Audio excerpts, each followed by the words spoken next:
But any agreement with the Palestinian people must preserve Israel's identity as a Jewish state. And Jerusalem will remain the capital of Israel, and it must remain undivided.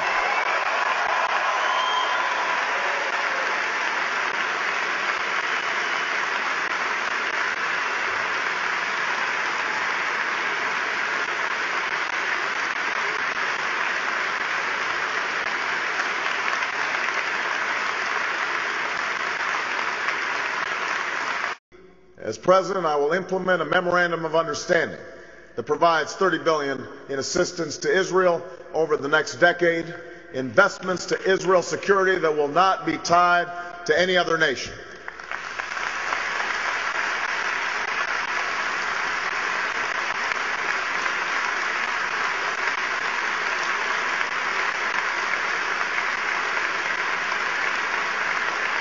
Our next caller, Republican, good morning. Hi.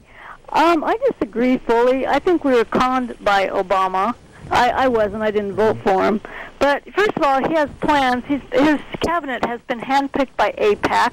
He's a puppet of AIPAC, a very dangerous Zionist lobby. He wants to expand the war to Afghanistan, which is going to be a disaster, another Vietnam. He has no opinion on the slaughtering of the Palestinians that are being slaughtered, and $15 million a day going of our tax money is going to that war, and of course it only press.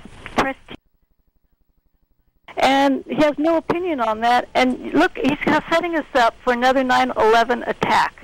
And you could see what motivated the 9/11 attack on going to NeoconZionistThreat.com. Thank you for my call. Port Arthur, thanks for the call. Some reaction? Yeah, I'm not sure that Mr. Obama takes his cues from AIPAC. Let me side with Mr. Obama on this one.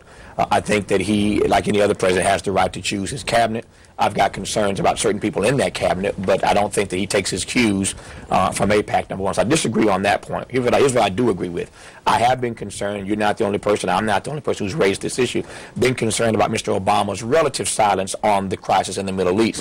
Mr. Obama's answer has been that, you know, there is only one president at a time, which I accept, except for the fact that there are other issues he's been much more vocal about. While we still have one president at a time, he's chosen to be less vocal about this. And I think that ultimately, and I hope Mr. Obama gets this, I'm going to assume that he does, we're going to have to do in the Obama administration what we did not do in the Bush administration, which is to engage.